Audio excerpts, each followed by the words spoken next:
नमस्ते साथियों, रिसर्चर सर्वेश इस यूट्यूब चैनल पर आप सभी का हार्दिक स्वागत है। पिछले क्लास में हम लोगों ने तत्सम तद्भव शब्दों को देखा था। आज की क्लास में हम लोग उन पर्यायवाची शब्दों को देखेंगे जो परीक्षा के दृष्टिकोण से बहुत ही महत्वपूर्ण है। वो हर एग्जाम में पूछ ही लिए जाते हैं। तो आइए देखते हैं महत्वपूर्ण पर्यायवाची शब्दों को। सबसे पहले तो पर्यायवाची शब्द के अन्य नाम क्या क्या होते हैं। तो एक तो पर्यायवाची होता है, दूसरा उसी को समानार्थी भी कहते हैं या उसको प्रतिशब्द भी कहते हैं। क्या कहते हैं? प्रतिशब्द भी। तो परीक्षा में कभी कभी पूछ लिया जाता है कि पर्यायवाची का अन्य नाम है। 3 विकल्प दे देगा, 4 विकल्प दे देगा, पूछ देगा उसमें से ये है प्रतिशब्द, उसमें दे देगा। तो एक ध्यान रखेंगे कि एक उसका दूसरा नाम क्या है, प्रतिशब्द भी है। अब देखते हैं कि पर्यायवाची शब्द होता क्या है। तो वे सभी शब्द जो एक ही अर्थ को देते हैं, वे सब एक दूसरे के पर्यायवाची होते हैं। तो आइए देखते हैं कि कौन से शब्द के अर्थ एक ही हैं। जैसे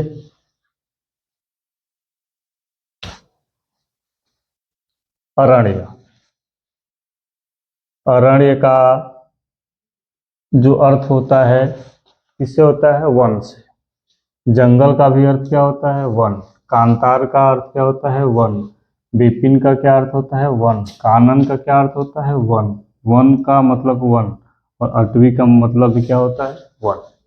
मतलब ये सभी शब्द जो हम देख रहे हैं, सबका मतलब या अर्थ क्या है? वन से ही है।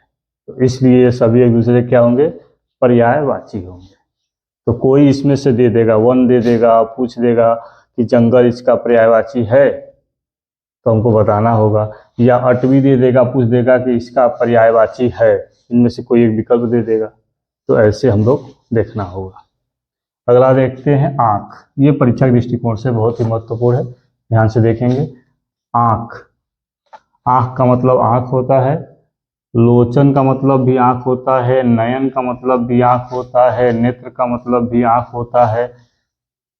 चक्षु का मतलब भी आंख होता है। दृग का मतलब भी आंख होता है। अच्छी का मतलब भी आंख होता है। और अंबक का मतलब भी आंख होता है।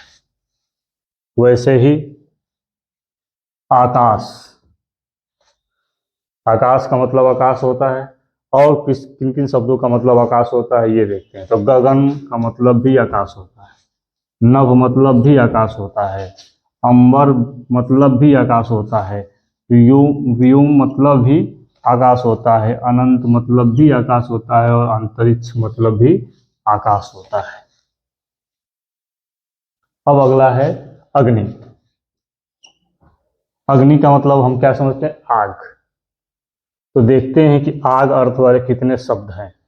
तो आग, अग्नि मतलब भी आग होता है। आग मतलब भी आग होता है। अनल मतलब भी आग होता है। पावक मतलब भी आग होता है। वहनी मतलब भी आग होता है।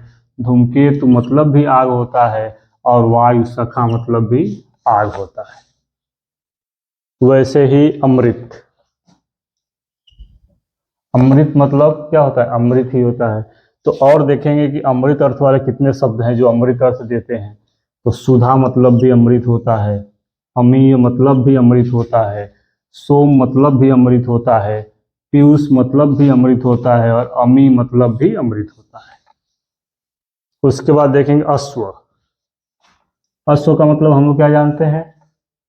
सामान्य बोलचाल की भाषा में घोड़ा।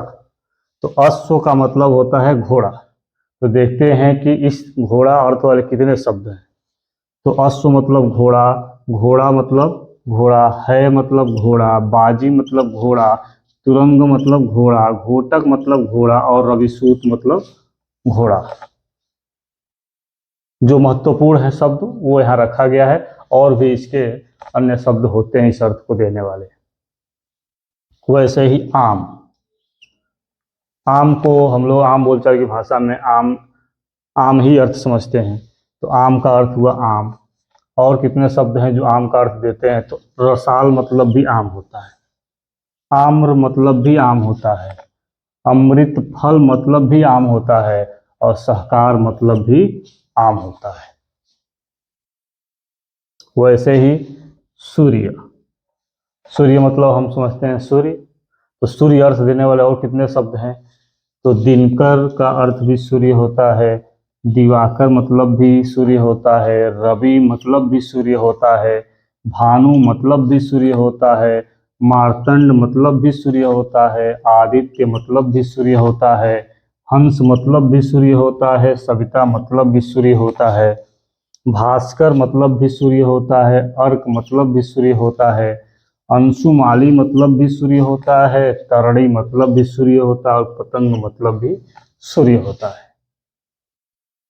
वैसे ही अर्जुन, अर्जुन का मतलब अर्जुन, और अर्जुन के कौन कौन से नाम हैं? तो कौन कौन सा नाम है? पार्थ मतलब भी अर्जुन, अर्जुन को ही पार्थ कहा जाता है। गुड़ाकेश कहा जाता है अर्जुन को। अर्जुन को क्या गांडी उधारी कहा जाता है। अर्जुन को धनंजय कहा जाता है।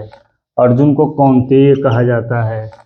अर्जुन को पृथ्वी का अर्थ क्या होता है? धरती, जो हम समझते हैं। तो पृथ्वी का अर्थ होता है धरती, अचला मतलब धरती, क्षिति मतलब धरती, धरा मतलब धरती, वसुंधरा मतलब धरती, वसुधा मतलब धरती, धरती का मतलब धरती, उर्वी मतलब धरती, अवनी मतलब धरती और मेदिनी मतलब धरती। इन सबका मतलब क्या होता है? धरती या पृथ्वी। अगला इंद्र। तो इंद्र का नाम क्या क्या है? इंद्र को क्या क्या कहा जाता है? तो इंद्र को सूरपति कहा जाता है, सचीपति कहा जाता है, मधवा कहा जाता है, शक्र कहा जाता है, पुरंदर कहा जाता है, देवराज कहा जाता है, अमरपति कहा जाता है। वैसे ही कपड़ा को क्या क्या कहा जाता है? तो कपड़ा को वस्त्र, पट, चीर, अंबर, वसन, परिधान। वैसे ही कमल को क्या क्या कहा जाता है?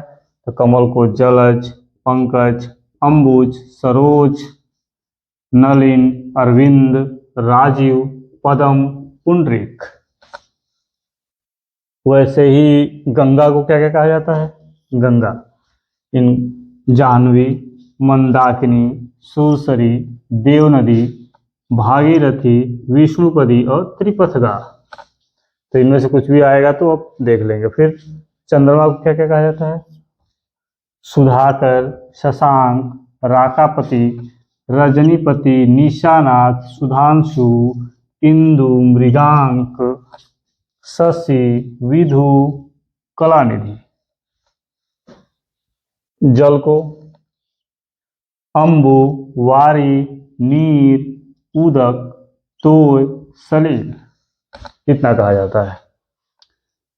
यमुना को जमुना, सूर्यतनया, सूर्यसुता, कालिंदी, रवितनया, रविनंदिनी। इसमें देखिए यमुना क्या है? तो ये इन्हें माना जाता है सूर्य की पुत्री। तो सूर्य का जितना नाम होगा उनमें यदि नंदिनी लग जाता है, सुता लग जाता है, तनया लग जाता है, तो समझ जाइए कि वो किसकी बात की जा रही है? यमुना की बात की जा रही है। वैसे ही यहाँ चंद्रमा है, तो यहाँ देखिए रजनीपति, निशापति, ये किसकी होती, किसका नाम है? तो ये रात्रि, किसका? रात्रि। तो उसके हिसाब से देख लेंगे। रात्रि में अगर ऐसा अर्थ आ जाए कि उसके पति या पति के रूप में दिखाया जा रहा है तो तुरंत समझ जाइएगा क्या है? चंद्रमा। वैसे ही अंधकार, अंधकार को क्या क्या क्या क्या कहा जाता है? तम, तिमिर, ध्वांत, अंधेरा।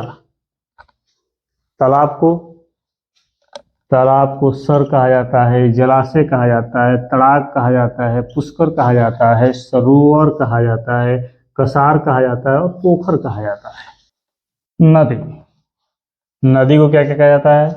नदी, सरिता, तरंगिणी, तरंगवती, तटिनी, अपगा, निर्झरणी। पार्वती को क्या क्या कहा जाता है?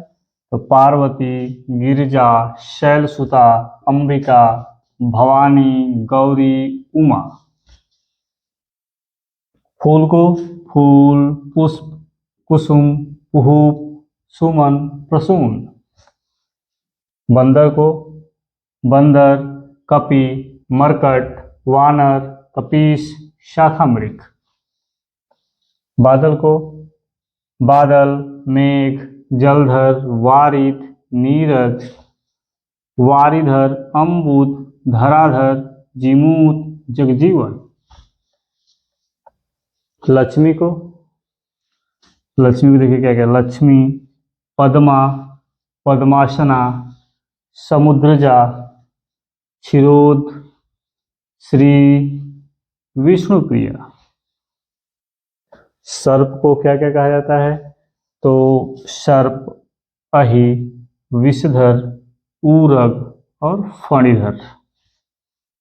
समुद्र को समुद्र, जलधि, रत्नाकर, नीरनिधि, सिंधु, पयोधि, वारिस, अर्णव, उदधि, सागर।